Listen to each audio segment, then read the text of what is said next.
Welcome, listener. Today we're embarking on a deep dive into some truly unsettling personal accounts, all centered around the chilling theme of being in the middle of nowhere.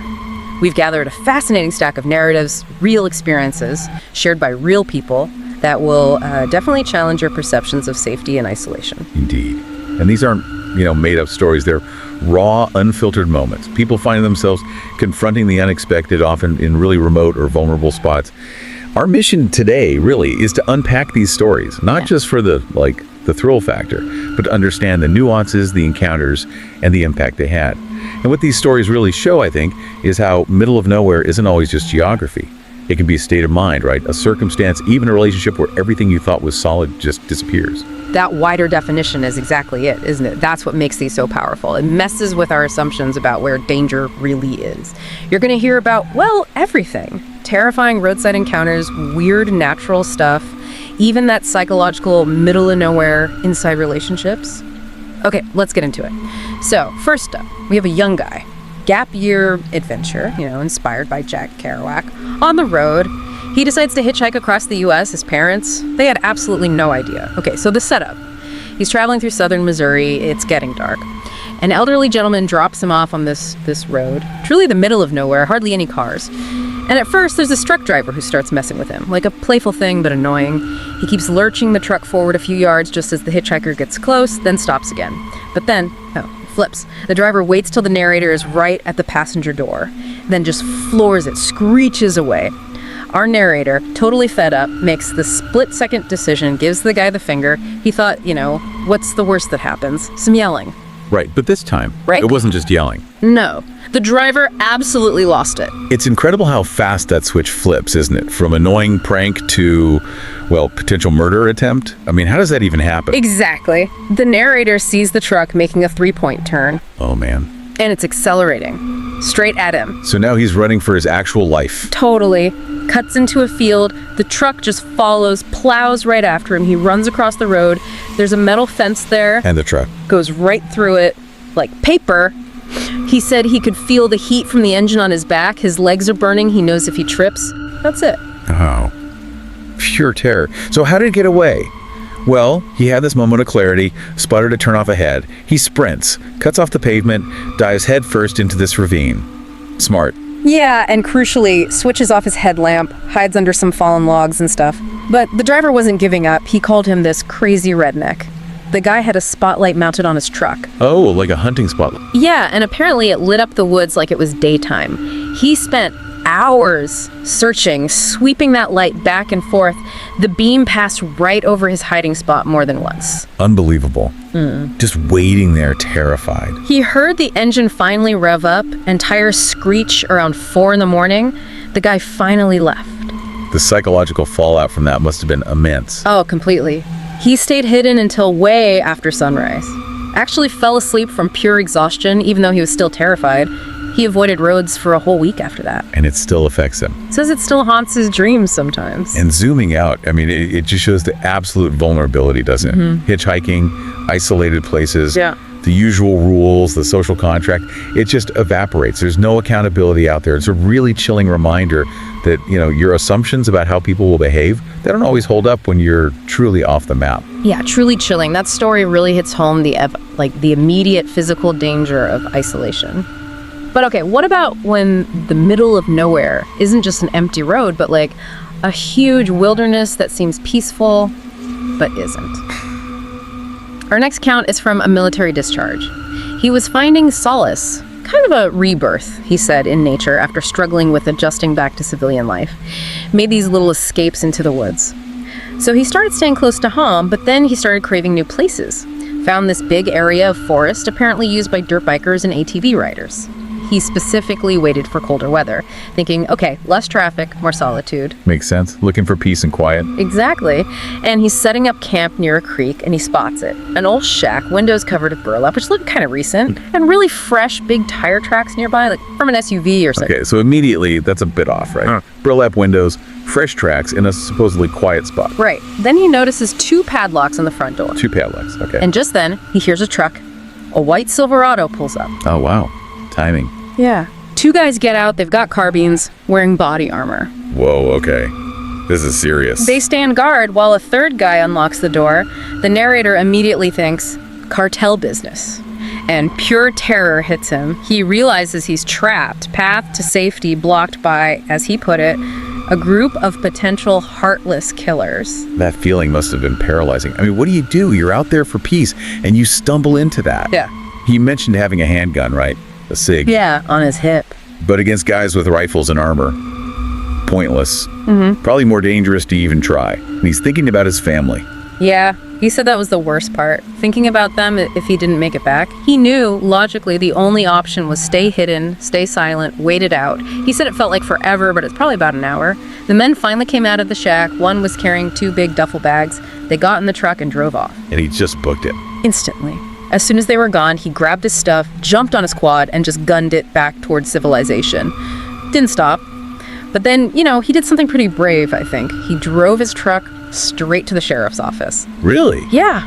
Told him exactly what he saw, admitted he didn't have, proof of any illegal activity per se, but described the guns, the armor, the whole scene. The cops promised they'd check it out. Good for him. But the story doesn't end there, does it? No. There's this lingering mystery. He couldn't shake it.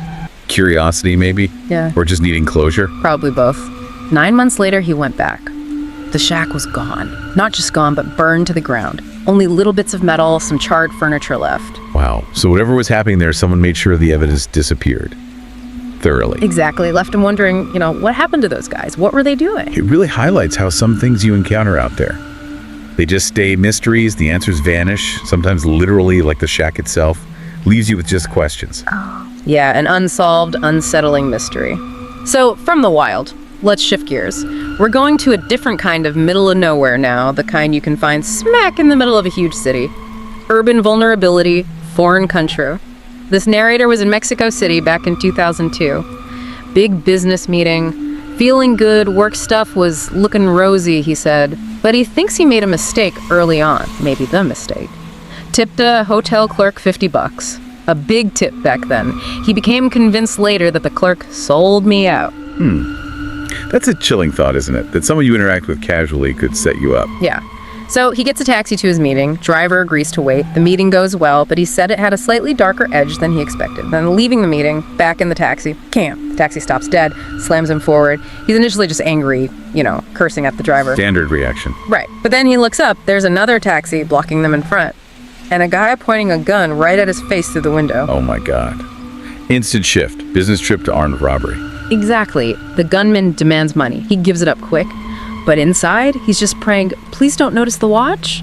It was his dad's watch, an heirloom from his will. Really special to him. That personal item, yeah. Makes it so much worse than just the money. Totally.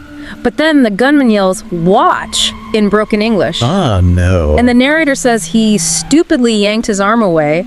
Instinct, maybe. Probably. Fight or flight. The gunman just jams the pistol right into his stomach. Hard. And the narrator watches in horror as he sees the hammer on the revolver start pulling back. Oh, God. He thought that was it. He did, but he managed to wrench the watch off just in time. Said the gunman eased off the trigger right at the last second. Incredibly lucky. Terrifyingly lucky. So they take the watch, they drive off. The narrator finds himself dumped somewhere in the city, describes it as the middle of nowhere, totally deserted, buildings looking like they're about to fall down. Just him and this taxi driver, who's now completely silent, just looking suspicious. The atmosphere was awful. What a nightmare. Stranded, robbed, potentially betrayed by the driver too. What did he do? He made a tough call. Decided against going to the Mexican police, thought they might be corrupt, might make things worse.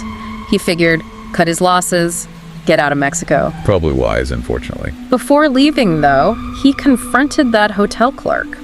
Didn't accuse him directly, but mentioned the robbery, said something like, tell your buddies they only got $30, just to mess with him. Refused to let the clerk know how much losing the watch actually hurt. Wow. A bit of defiance there at the end. Yeah. But the impact was huge. I bet. Never went back to Mexico. Never again. His boss understood. The guy he had the meeting with agreed all future meetings would be in the U.S. to, quote, prevent any further threats to our employees. This is a lot. But the worst part, he said, was telling his mom about losing his dad's watch. Just devastating. That emotional core again. It really shows how that middle of nowhere feeling isn't just physical. It's that psychological shock, the betrayal, the loss of trust in everything around you. It cuts so deep. And he actually bought another watch, same model, same year. Yeah, a date, Yeah. had it inscribed, wears it every Christmas. It's like this tangible reminder of that scar, that violation. A really deep scar. Okay, from urban betrayal, we move to maybe the most chilling middle of nowhere possible, the one inside a relationship, inside a home. This story comes from a man talking about his wife, Alicia. To her parents, she was this divine creature, but he says, in reality, an abusive narcissist. Wow.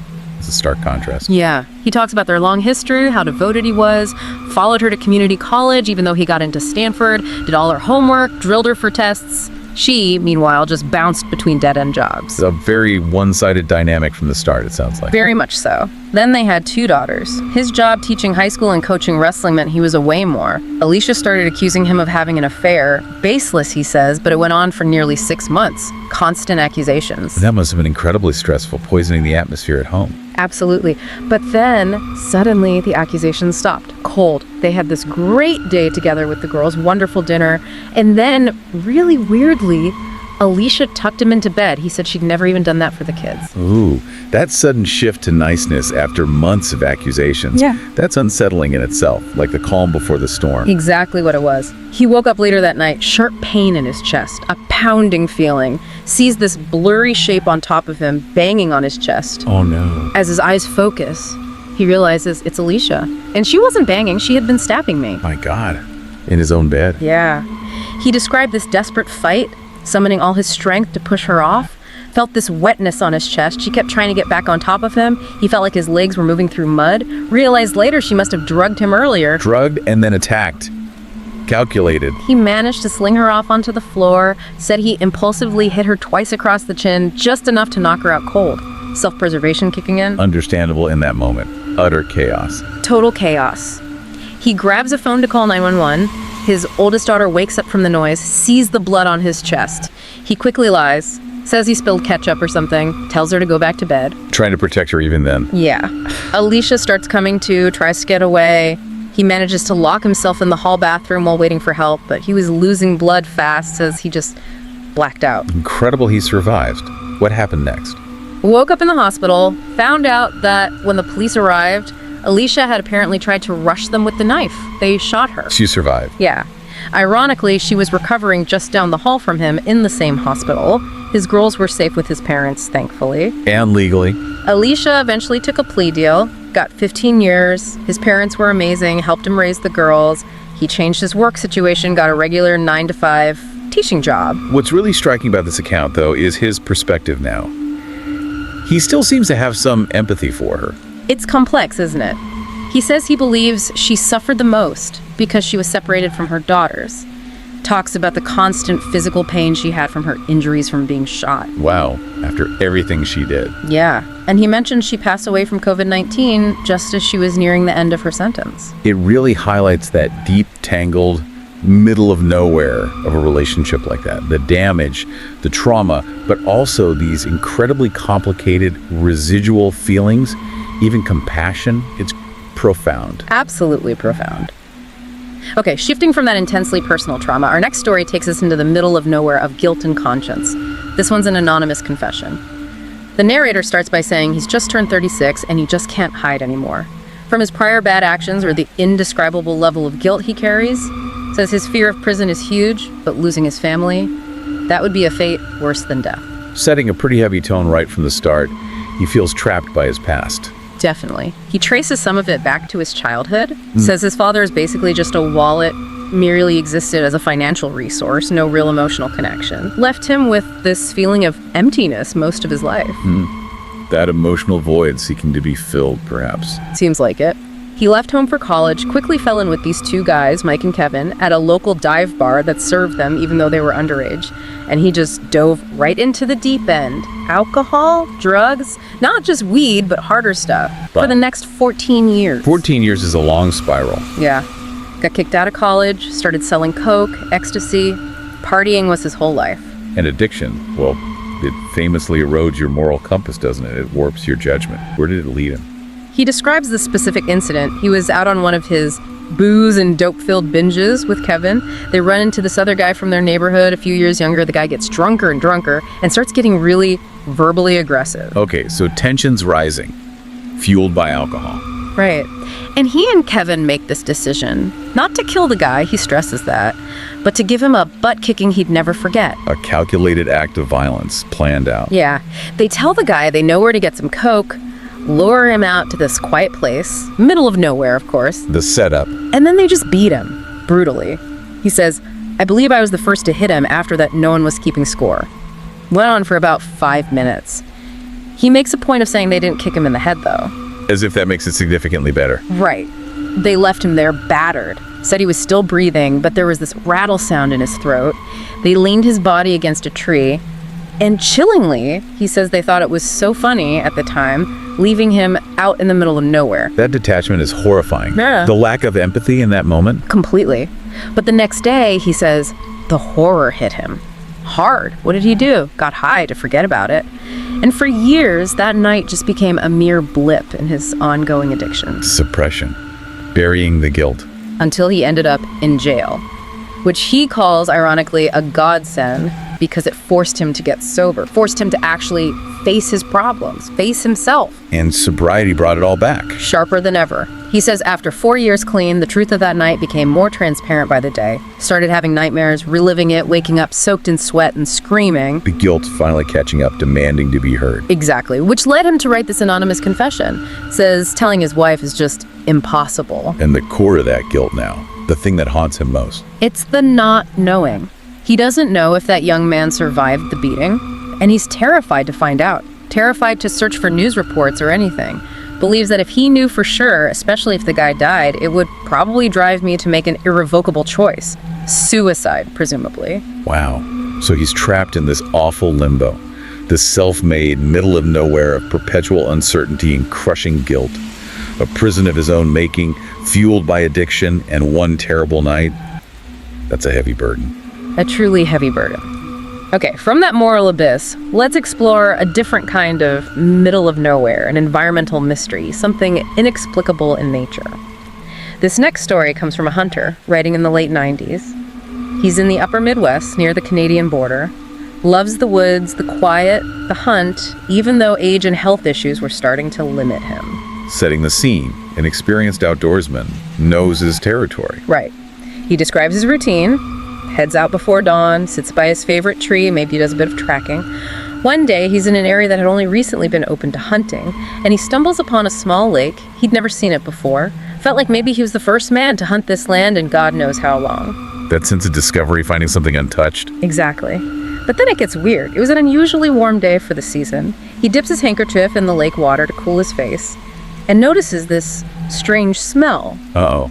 Not a good sign in the wild. No. Then he looks down into the water, sees the face of a dead deer just below the surface. Okay, that's disturbing. Maybe drowned. Or sick. That's maybe what you'd think initially. But then he starts walking around the edge of this small lake. And what did he find? It wasn't just one deer. He says he found part of or all of a dead animal pretty much constantly around the perimeter. And it was just about every member of the animal kingdom currently inhabiting the U.S., and a few I couldn't identify, all rotting in this lake. Beautiful big bucks, their antlers sticking out of the water. Whoa. Not just one animal, but a mass death event of everything. That's unnatural. Totally unnatural. And he specifically noted there were no visible injuries, like bullet holes. So not poachers. Something else killed them all. Something in the water, maybe a toxin, a disease. That's what he must have thought. He had a small glass vial with him, part of his kit. He decided to collect a water sample. Smart thinking for analysis. Yeah. He had a friend, a guy he'd known for 30 years, who was a well-respected professor at a nearby university. He gave the sample to his friend. Okay, so expert analysis. What did the professor find? This is where it gets even stranger. The professor called him later, sounded a bit nervous, the narrator said, tried to brush it off, said the sample was normal, then basically told him just forget about it. Forget about a lake full of dead animals. That doesn't sound normal at all. Why would he say that? Exactly, and it gets worse. Months later, the narrator saw his friend on campus, waved, went to walk over, and the professor visibly turned and hurried away, avoided him completely, after 30 years of friendship.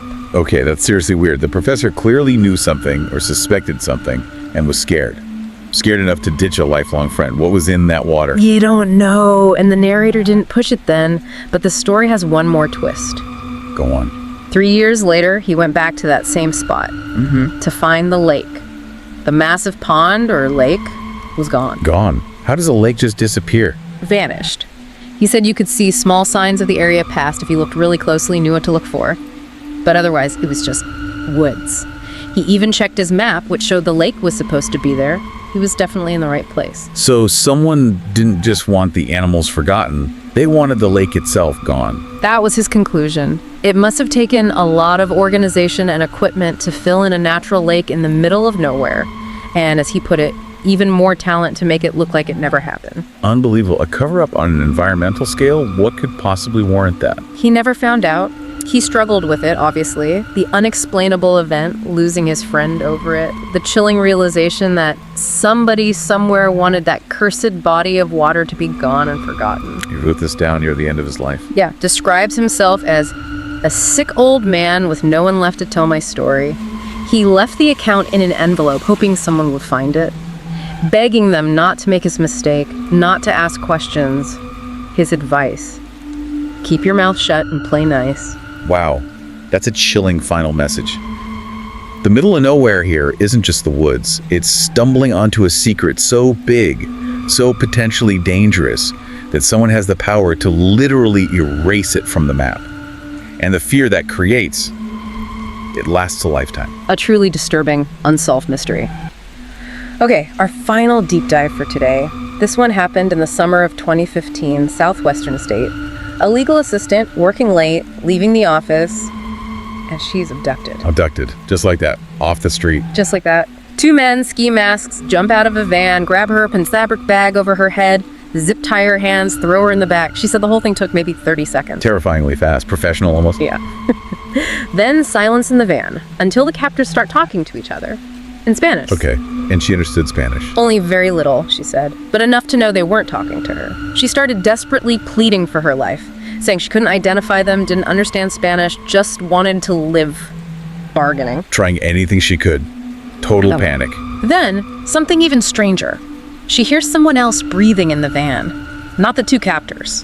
Another person. Another victim. She didn't know. She called out, "Hello?" 5 times. Nothing.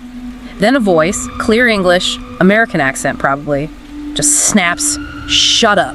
So there was someone else in there, an English speaker, who wasn't one of the Spanish-speaking captors. What is going on? Right. Total confusion. Yeah. Then the van doors open again. One of the captors starts pulling at her blouse, and she thinks, okay, this is it. It's starting.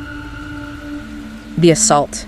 She tried to mentally check out, pretend you're somewhere else. Preparing for the worst imaginable. Horrible. But then it wasn't an assault. She felt a poke at the needle, an injection. An injection. They drugged her. Yeah. She realized they weren't trying to assault her. They were sedating her. She started screaming and thrashing, fighting it, but everything went black. Just knocked her out. But why? Why abduct her, have another English speaker there, then drug her? It makes no sense. Exactly. She wakes up later. The bag is off her head. The zip ties are gone. She's been dumped in the desert, basically the middle of nowhere. Just left her there. Just left her there. Yeah. And crucially, she said, no signs of assault either. Physical assault, anyway. So the big question remains, why? Why her? Yeah. Why go through all that? That question haunted her. She tried to just go back to normal, pretend it never happened, but of course that doesn't work. Trauma doesn't just disappear. No. She started having sobbing fits at work for what I thought was no reason. Eventually realized, after years of counseling, that she absolutely had PTSD from the ordeal. Understandable. That level of terror, the unknown, They don't leaves care about- deep scars. Did they ever find out who did it or why? The who was murky. Only one man was ever tentatively identified. And later he was found dismembered in the desert. Oh, wow. So likely cartel related again or something similarly violent? But why her? This is the kicker. The chilling random reason. She was grabbed by mistake. Mistake. A simple screw-up. Confusion over the north and south ends of the same street name. You're kidding. All that terror. because they went to the wrong address. Pretty much the actual target. The daughter of a Mexican official. She worked on the other end of that same street. And what happened to the intended target? She was abducted from her work just a few weeks after our narrator was mistakenly grabbed. And the narrator adds, unfortunately, she was never released. Oh, that's heartbreaking. So our narrator survived because of a mistake, while the intended victim didn't. The randomness is terrifying. Absolutely. That's what she emphasizes. The sheer randomness. How a small mistake confusing north and south added up to something so large and life-changing for her. The lasting psychological scars from being plunged into that terrifying middle of nowhere simply due to bad luck.